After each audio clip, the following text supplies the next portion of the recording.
Hello students, हमने जो previous class थी उसके अंदर integrated rate equation for zero order, for first order, half life period, ये सब हम पढ़ चुके हैं। ठीक है, इनके बारे में हमने डिस्कस किया था। आज उनसे रिलेटेड न्यूमेरिकल्स हम करेंगे कि उनसे रिलेटेड न्यूमेरिकल्स कैसे आ सकते हैं एग्जाम में। ठीक है, उससे रिलेटेड आपको एक असाइनमेंट भी मिल जाएगा। ठीक है, जो आपको सोल्व करना होगा। बिल्कुल आसान क्वेश्चन आते हैं, लेकिन समझना कि क्वेश्चंस करने कैसे, बिल्कुल इजी होंगे। न्यूमेरिकल्स आएगा डेफिनेटली। ठीक है, चाहे वो जीरो से आए या फर्स्ट ऑर्डर रिएक्शन से आए, लेकिन आएगा जरूर। और वो इंटीग्रेटेड रेट इक्वेशन और हाफ लाइफ पीरियड दोनों में से ही आ सकते हैं। एक न्यूमेरिकल उसमें से, एक उसमें से, या एक ही आ सकता है न्यूमेरिकल, कोई भी थ्योरेटिकल क्वेश्चन आ सकता है। ठीक है, और भी है इसमें आगे न्यूमेरिकल्स हम पढ़ेंगे। एक्टिवेशन एनर्जी हमारे पास एक और टॉपिक है, उससे रिलेटेड भी न्यूमेरिकल आता है, वो आगे देखेंगे, लेकिन इनमें से डेफिनेटली है ये कंफर्म। तो क्या है, एक क्वेश्चन है हमारे पास, स्टार्ट करते हैं फर्स्ट क्वेश्चन से। हमारे जो है कह रहा है कि first order reaction has a rate constant 1.15 into 10 raised to power -3 per second, minus 1.15 into 10 raised to power -3 per second. How long will 5 gram of this reactant take to reduce 3 gram? Take to reduce 3 gram कि ये जो reactant है वो कितना है आपके पास 5 ग्राम है, और कह रहा है अगर वो 3 ग्राम में रिड्यूस हो गया तो बताओ उसको कितना टाइम लगेगा। How long will it take. तो कैसे करेंगे इसको, देखो हमारे हमको जो गिवन है क्वेश्चन में वो है के की वैल्यू, रेट कांस्टेंट है, वो दे रखा है आपको 1.15 into 10 raised to power -3 per second। ठीक है, और आपको कंसंट्रेशन दे रखी है दो, एक इनिशियल कंसंट्रेशन वो है 5 ग्राम, और एक है आपके पास फाइनल कंसंट्रेशन वो है 3 ग्राम। और इंटीग्रेटेड रेट इक्वेशन क्या पढ़ी है हमने, K = 1/T into 2.303 log A0/A, log A0/A। हमें यहां से t की वैल्यू निकालनी है, तो t किसके इक्वल हो जाएगा 2.303 divided by k into log A0/A। ऐसा ही है, 2.303 डिवाइडेड बाय k की वैल्यू कितनी है आपके पास 1.15 into 10 raised to power -3 into log A0 की वैल्यू आपके पास है 5, और ये है आपके पास 3, A की वैल्यू, ये फाइनल कंसंट्रेशन, और ये क्या आपके पास इनिशियल कंसंट्रेशन। ये कैसी कंसंट्रेशन है, इनिशियल। तो ये हो गया आपके पास। अब देखो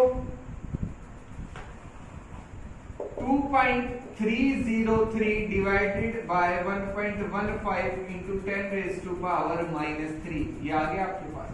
आगे आपके पास log 5/3, तो इसको मैं लिख सकता हूं log 5 minus log p। log A/b को हम क्या लिख सकते हैं, log A minus log b। 2.303 divided by 1.15 into 10 raised to power -3, log 5 की वैल्यू पुट करेंगे और log 3 की वैल्यू पुट करेंगे, आपके पास आंसर आ जाएगा। और log 5 की वैल्यू जो है वो होती है आपके पास 0.699, और इसकी जो वैल्यू होती है वो होती है 0.4771, और यहां से इसको सोल्व कर लेंगे, आपके पास आंसर आ जाएगा। ठीक है, तो आपको जब भी कोई भी क्वेश्चन आता है तो उसमें आपको ये देखना है कि इनिशियल कंसंट्रेशन क्या है। तो वो कह रहा है कि 5 ग्राम है इस सब्सटेंस का, कितना है 5 ग्राम, और उसको हम रिड्यूस कर रहे हैं 3 ग्राम में।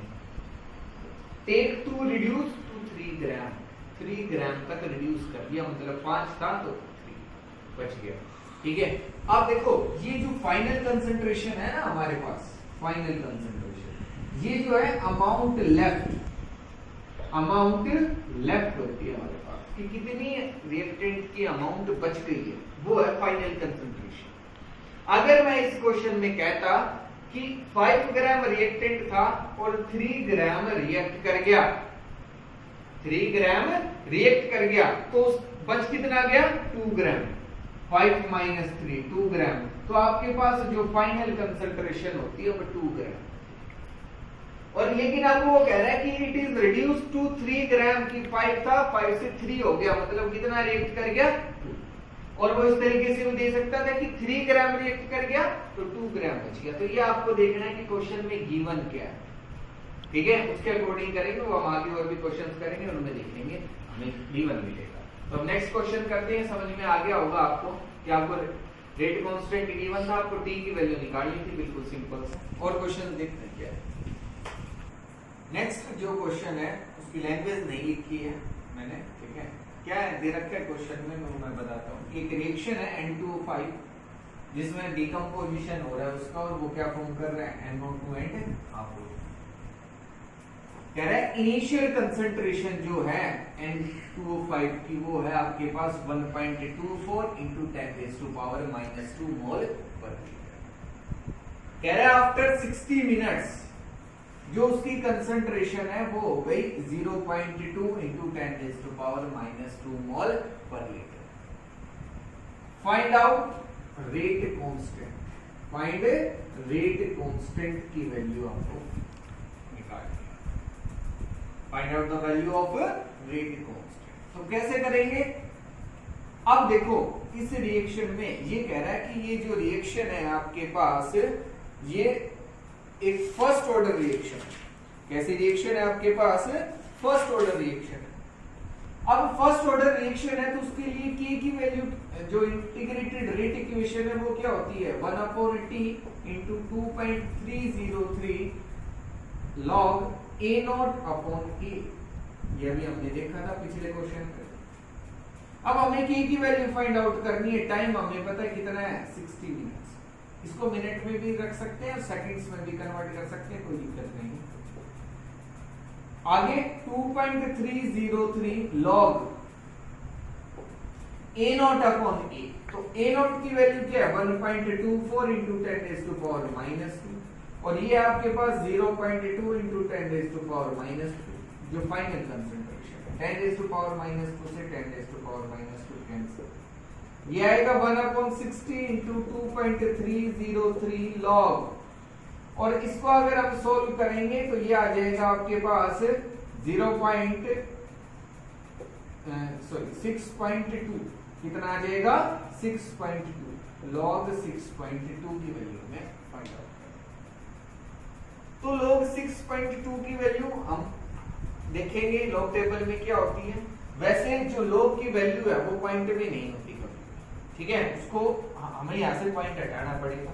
और पॉइंट हटाने के लिए हम कैसे लिख सकते हैं इसको 62/10 62/10। तो ये आ जाएगा आपके पास 1/60 into 2.303 log 62 minus log 10 log 62 minus log 10। और ये आएगा 1/60 2.303 और log 62 की जो वैल्यू है वो हम log टेबल से फाइंड आउट करेंगे और log 10 की वैल्यू 1 होती है और इसको सोल्व कर लेंगे, आंसर आ जाएगा। log टेबल सभी को आना चाहिए देखना कि log टेबल हम कैसे देख सकते हैं, ठीक है, वो एक वीडियो में मैं आपके साथ शेयर करूंगा जरूर कि log की वैल्यू हम कैसे फाइंड आउट करते हैं। तो log 62 की जो भी वैल्यू है वो हम क्वेश्चन में से log टेबल में से देखेंगे और उसको सोल्व कर लेंगे, उस वैल्यू को यहाँ पुट करेंगे और आपके पास आंसर आ जाएगा। क्या आ जाएगा a। और a की जो यूनिट होगी वो जरूर लिखनी है, वो क्या होगी सेकंड इनवर्स, या हम मिनट में रख रहे हैं तो मिनट इनवर्स। और इसको अगर हमने सेकंड में कन्वर्ट कर लिया तो सेकंड इनवर्स की। इसको जब हम सेकंड में कन्वर्ट करेंगे तो किससे मल्टीप्लाई कर देंगे 60 से, तब भी आंसर आ जाएगा, ठीक है। तो ये इस तरीके से भी क्वेश्चन आपसे पूछ सकते हैं, बिल्कुल आसान था वैसे। नेक्स्ट क्वेश्चन देखते हैं क्या है हमारे पास। नेक्स्ट जो क्वेश्चन है हमारे पास उसमें कह रहा है फर्स्ट ऑर्डर रिएक्शन है जिसके लिए रेट कांस्टेंट की वैल्यू है 5.5 इंटू 10⁻⁻14 पर सेकेंड। एक फर्स्ट ऑर्डर रिएक्शन है जिसके लिए जो रेट कांस्टेंट है उसकी वैल्यू क्या है 5.5 इंटू 10⁻⁻14 पर सेकेंड।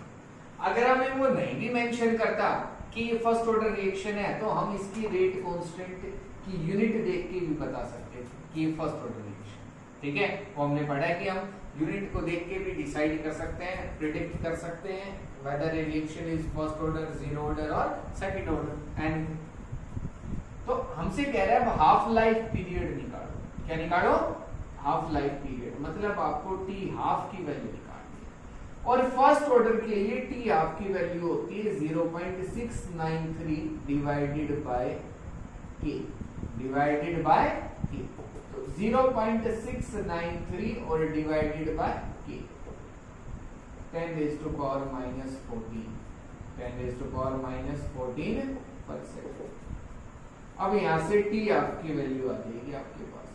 इसको जब सोल्व करेंगे तो आपके पास टी आपकी वैल्यू आ जाएगी सेकंड्स में। इसमें आ जाएगी सेकंड्स में, मतलब आपके पास हाफ लाइफ पीरियड आ जाएगा। कितना आ जाएगा? Half life period. और अगर इसकी हम बात करें तो ये आपके पास नियर अबाउट आएगा 1.26 into 10 raised to power 13 seconds, ठीक है। 1.26 into 10 raised to power 13 seconds, इतना आ जाएगा नियर अबाउट, ठीक है। तो हाफ लाइफ पीरियड भी हम निकाल सकते हैं। हमने फर्स्ट ऑर्डर के लिए पढ़ा है कि ये इक्वेशन हमारी टी आप निकालने की। अब ये तो बिल्कुल आसान क्वेश्चन है, और देखते हैं हमारे पास कि और कैसे क्वेश्चन पूछे जा सकते हैं। नेक्स्ट जो क्वेश्चन है हमारे पास काफी इंपॉर्टेंट क्वेश्चन है, कई बार एग्जाम में भी पूछा गया, एनसीईआरटी क्वेश्चन है। देखो न्यूमेरिकल्स जो हैं वो एनसीईआरटी के करने हैं आपको डेफिनेटली। एनसीईआरटी में जितने भी न्यूमेरिकल्स हैं वो एग्जाम में पूछे जाते हैं, वो एग्जाम में आते भी हैं, ठीक है। और उन्हीं वो अगर आपने कर लिए वो सफिशिएंट है, वो क्वेश्चंस, ठीक है, कम नहीं है, सफिशिएंट है। तो उसी में से एक क्वेश्चन है जो एग्जाम में कई बार पूछा गया है। कह रहा है show that in A first order reaction time required for the completion of 99.9% is 10 times of half life of the reaction।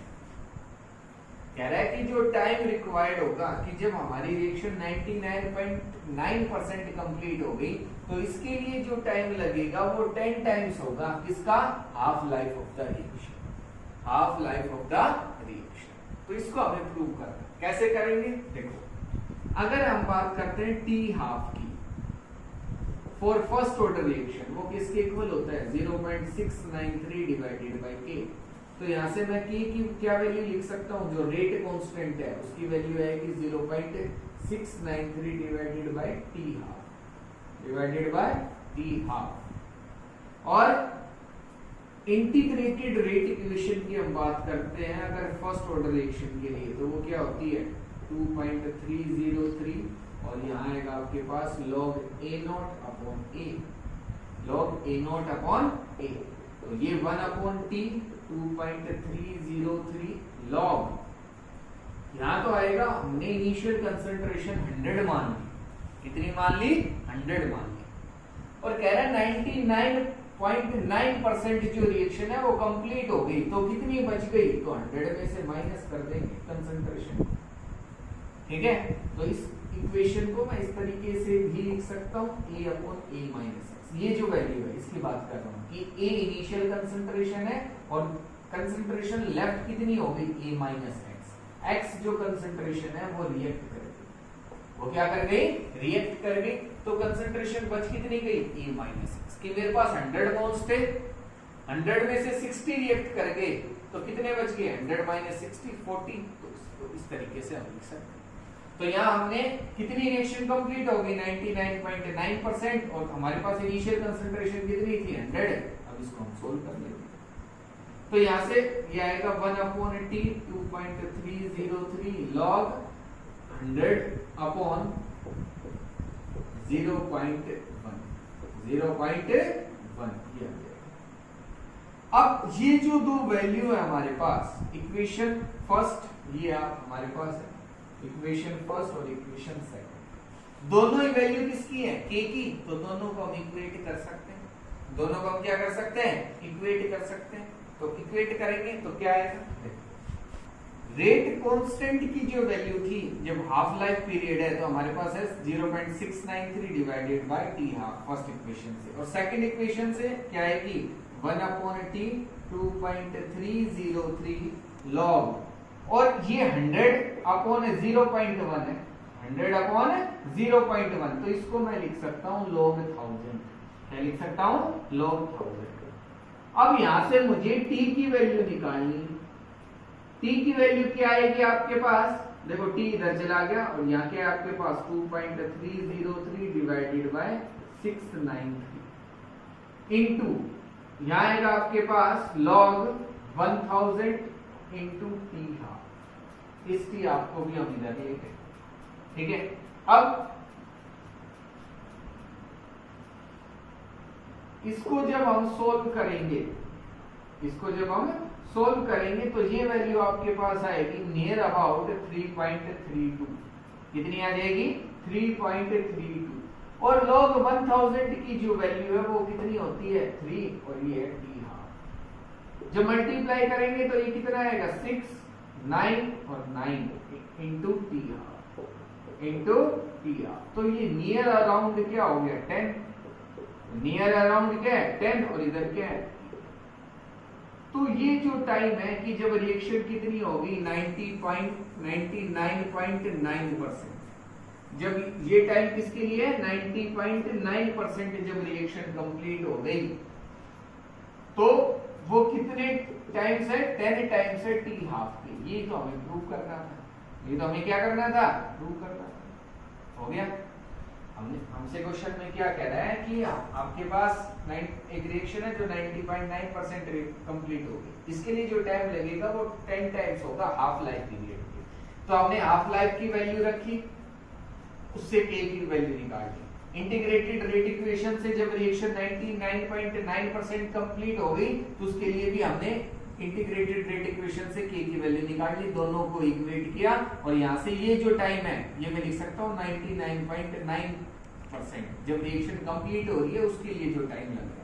अब इस टाइम को हम इधर ले आए और सब सारी चीजें इधर ले गए। जब सोल्व करेंगे तो ये आएगा 9.96 के नियर अराउंड, और ये इसको हम 10 लिख सकते हैं।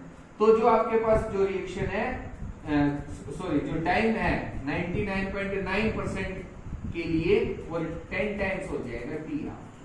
क्या हो जाएगा? 10 टाइम्स हो जाएगा किसका? T half. ठीक है, ये हमें प्रूव करना था। समझ में आ गया होगा आई थिंक सभी को। फिर भी अगर कोई डाउट रहती है तो मुझसे पूछ लेना, ठीक है।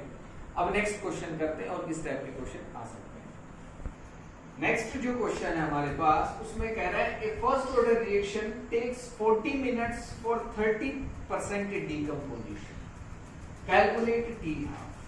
कैलकुलेट टी हाफ कह रहा है एक फर्स्ट ऑर्डर रिएक्शन है जो 30% डीकंपोजिशन होने के लिए कितना टाइम ले लेती है? 40 मिनट्स। कितना टाइम ले लेती है? 40 मिनट्स। तो कह रहे टी हाफ कैलकुलेट करो। क्या कैलकुलेट करो? T half. तो देखो इंटीग्रेटेड रेट इक्वेशन क्या है हमारे पास फर्स्ट ऑर्डर के लिए? k = 1/t into 2.303 log a0/a log a0/1/t। अब देखो इसको मैं इस तरीके से भी लिख सकता हूं, यहां लिख लेते हैं 2.303 log a/a-x k की जो वैल्यू है वो इस तरीके से भी लिखी जा सकती है। a क्या आपके पास? इनिशियल कंसंट्रेशन, और a-x क्या आपके पास? Final concentration. यहाँ आपने फर्स्ट ऑर्डर रिएक्शन के लिए इंटीग्रेटेड रेट इक्वेशन लिखी थी, वही लिख लेना इसको, ठीक है। इस तरीके से लिख सकते हैं। अब हमसे क्या कह रहा है कि 30% डीकंपोजिशन हुआ है, मतलब A अगर मैंने 100 मान लिया कि 100 मॉलिक्यूल्स से 100 थी कंसंट्रेशन, तो आपके पास A-x जो है वो कितना होगा? 100 - 30। कितना हो जाएगा? 100 - 30 की जो डीकंपोजिशन है वो 30% हो गया, तो लेफ्ट कितना बच गया? 100 - 30, तो ये आएगा आपके पास 70। कितना आ जाएगा? 70। मतलब x की जो वैल्यू है वो 30 है। x की वैल्यू कितनी है? 30 है, ठीक है। अब इसमें पुट करेंगे और हम सोल्व कर लेंगे कि आपके पास k की जो वैल्यू है वो हमें नहीं दे रखी है। हम यहाँ से पहले k की वैल्यू निकालेंगे, उसके बाद टी हाफ आएगा, उसके बाद क्या आएगा? T half. तो देखो हमसे टी आप ही पूछ रहा है, तो टी आप क्या होता है फर्स्ट ऑर्डर के लिए 0.693 डिवाइडेड बाई के। अब के की वैल्यू तो हमें दे नहीं रखी थी, तो इंटीग्रेटेड रेट इक्वेशन से पहले हम के की वैल्यू निकालेंगे और उसके बाद इसमें पुट करेंगे और आंसर आ जाएगा। तो यहाँ से आपके पास जो टाइम है वो तो आपको दे रखा है 40 मिनट्स, 2.303 लॉग, यहाँ आएगा आपके पास 100/70, कितना आ जाएगा 100/70। इसको हम सोल्व कर सकते हैं, 10/7, 10/7 को log 10 माइनस log 7 हम ये लिख सकते हैं। और इनकी वैल्यू हम पुट करेंगे, log 10 की वैल्यू 1 होती है, log 7 की वैल्यू जो हम log टेबल से देखेंगे और इसको जब सोल्व करेंगे तो ये आ जाएगा आपके पास 8.9 into 10⁻³ पर मिनट। कितना आ जाएगा 8.9 into 10⁻³ पर मिनट, क्योंकि हमें 40 मिनट्स दे रखा है टाइम, तो मिनट में रखेंगे टाइम। तो हमारे पास k की वैल्यू आ गई, किसकी वैल्यू आ गई k की वैल्यू। अब हमें तो t आप निकालना है, t आप किसके इक्वल है 0.693 डिवाइडेड बाय k, k की वैल्यू 8.9 into 10⁻³ और इसको सोल्व कर लेंगे, आपके पास आंसर आएगा और ये नियर अराउंड आएगा 77.7 मीटर्स, 77.7। तो ये निकालना था कि हमें कहेगा इतने परसेंट रिएक्शन कंप्लीट हो गई, इतना टाइम लग रहा है, तो बताओ टी आप क्या होगा। तो जो रिएक्शन मतलब कह रहा है 30% डिकम्पोजिशन हो गया, तो मतलब कितना बच गया 70%। कहता 60% डिकम्पोजिशन हो गया, तो हमारे पास जो कंसंट्रेशन बचती वो कितनी है 40%, मतलब जो फाइनल कंसंट्रेशन है वो जो बच जाएगी वो लिखनी है। मैं फिर से मैं आपको बता रहा हूं, तो इस तरीके से भी क्वेश्चन आपके पास आ सकते हैं एग्जाम में। नेक्स्ट देखते हैं किस टाइप के क्वेश्चन। नेक्स्ट जो क्वेश्चन है हमारे पास ये है एक्सपेरिमेंटल क्वेश्चन, कि हमें एक्सपेरिमेंट के थ्रू कुछ रीडिंग्स गिवन होंगी, ठीक है, उसके अकॉर्डिंग हमें रेट ला इक्वेशन है उसको डिटरमाइन करना पड़ेगा, बताना पड़ेगा, कैलकुलेट करना पड़ेगा।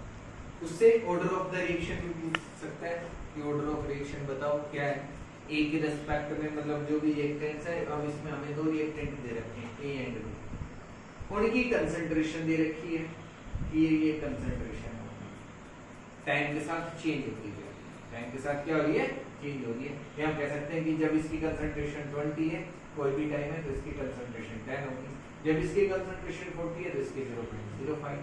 और रेट ऑफ रिएक्शन भी दे रखी है, क्या दे रखी है रेट ऑफ रिएक्शन की, कंसंट्रेशन का इफेक्ट पड़ता है रेट ऑफ रिएक्शन पे, तो हम कंसंट्रेशन चेंज कर रहे हैं तो रेट ऑफ रिएक्शन चेंज हो रही है, हो भी सकती है और नहीं भी हो सकती है, ऐसे जरूरी नहीं है कि होनी है, तो सेम भी आ सकती है और डिफरेंट भी, मतलब हमें एक एक्सपेरिमेंटल वैल्यू दे रखी है, हमें ये डील नहीं करना कि सेम है या अलग है, ठीक है। तो कह रहा है इसके अंदर find out the rate law equation and determine the order of the reaction, determine the order of the reaction with respect to A and B, A और बी के रिस्पेक्ट में बताओ कि ऑर्डर ऑफ रिएक्शन क्या होगा, मतलब ए के लिए अलग से बताओ कि अगर ए होगा केवल रिएक्शन में तो ऑर्डर रेट ऑफ रिएक्शन क्या होगा, अगर बी है तो उसके रिस्पेक्ट में क्या होगा। मतलब हमें अब देखो रेट ला इक्वेशन जो हम लिखते हैं R इक्वल टू के, ए की पावर अल्फा और बी की पावर बीटा, अल्फा और बीटा हमें पता है अगर लग जाए तो हम बता सकते हैं कि ऑर्डर ऑफ द रिएक्शन क्या होगा। तो इसमें हमें अल्फा और बीटा की वैल्यू फाइंड आउट करनी है, इसकी वैल्यू फाइंड आउट करनी है अल्फा और बीटा। तो कैसे निकालेंगे वो हम देखते। तो देखो हमारे पास तीन एक्सपेरिमेंट है, ये फर्स्ट है, ये सेकंड है और ये थर्ड है, ठीक है, कि हमने जब कंसंट्रेशन को चेंज किया तो तीन एक्सपेरिमेंट हमने नोट किए और उनके रेट ऑफ रिएक्शन हमने फाइंड आउट किया। तो अगर मैं बात करूं फर्स्ट एक्सपेरिमेंट की, तो यहां मैं लिखता हूं R1 की रेट ऑफ रिएक्शन क्या है, इसके लिए R1 रेट कांस्टेंट ए की रिएक्शन है तो उसके लिए सेम है, क्या आएगा सेम, के होगा, कोई K1 K2 हम नहीं लिखेंगे, रेट कांस्टेंट ए की रिएक्शन के लिए सेम होता है, के होगा ए की कंसंट्रेशन और उसकी पावर अल्फा, बी की कंसंट्रेशन और उसकी पावर बीटा, ऐसे लिखेंगे। अब ए की कंसंट्रेशन फर्स्ट एक्सपेरिमेंट में हमें दे रखी है 0.20 और इसकी पावर अल्फा, और बी की कंसंट्रेशन भी हमें दे रखी है 0.30 और इसकी पावर बीटा। इसको मैं फर्स्ट इक्वेशन क्या बोलूंगा, फर्स्ट इक्वेशन, ये हो गया। अगर हम सेकंड जो एक्सपेरिमेंट है उससे अगर R2 की वैल्यू हम देखें तो R2 की वैल्यू जो है वो किसके इक्वल होगी, K A की कंसंट्रेशन उसकी पावर अल्फा, B की कंसंट्रेशन उसकी पावर बीटा। ये चेंज नहीं होने अल्फा और बीटा, हम कंसंट्रेशन चेंज कर रहे हैं। क्या चेंज कर रहे हैं, कंसंट्रेशन। K भी सेम रहेगा और रेट ऑफ रिएक्शन सेम भी हो सकता है और अलग भी हो सकता है। यहाँ A की कंसंट्रेशन हमें दे रखी है 0.20 इसकी पावर अल्फा, B की कंसंट्रेशन हमें दे रखी है 0.10 इसकी पावर बीटा। अल्फा और बीटा मतलब A और B के रिस्पेक्ट में रेट ऑफ रिएक्शन में कोई चेंज नहीं आएगा, sorry order of the reaction में कोई चेंज नहीं आएगा कि A की रिस्पेक्ट में जो ऑर्डर ऑफ द रिएक्शन है वो सेम रहेगा, चाहे आपके पास कितने भी हम एक्सपेरिमेंट कर रहे हैं। B के रिस्पेक्ट में जो ऑर्डर ऑफ द रिएक्शन है वो चेंज नहीं होगा, हम कंसंट्रेशन चेंज कर रहे हैं, बीटा की वैल्यू यहाँ भी सेम रहेगी, जो भी होगी रहेगी सेम। ठीक है, कि कोई भी रिएक्शन हो रही है A प्लस B और प्रोडक्ट फॉर्म कर रहे हैं, तो इस रिएक्शन का जो ऑर्डर है वो मैं डिटरमाइन करूंगा। और इस रिएक्शन की अगर मैं कंसंट्रेशन चेंज कर रहा हूँ और A और B की, तो ऑर्डर ऑफ रिएक्शन पे कोई इफेक्ट नहीं पड़ेगा, रेट ऑफ रिएक्शन पे इफेक्ट पड़ेगा। किस पे इफेक्ट पड़ेगा, रेट ऑफ रिएक्शन पे, कि वो चेंज हो सकती है कंसंट्रेशन के साथ, order of the reaction change नहीं हो सकता, इसलिए हमने यहाँ पे इनकी पावर अल्फा और बीटा ली। अब दोनों वैल्यूज को डिवाइड कर दो, dividing equation first by second. कैसे लिखोगे, फर्स्ट जो है उसको सेकंड से डिवाइड करना, फर्स्ट इक्वेशन को हम किससे डिवाइड कर देंगे, सेकंड से। तो R1 की वैल्यू फर्स्ट में क्या आपके पास 5.07, या हम यहाँ लिख सकते हैं R1 और डिवाइडेड बाय R2। इधर क्या आएगा आपके पास K से तो K कैंसिल हो जाएगा, इधर बचेगा 0.20 इसकी पावर अल्फा, 0.30 इसकी पावर बीटा, डिवाइडेड बाय 0.20 इसकी पावर अल्फा और 0.10 इसकी पावर बीटा।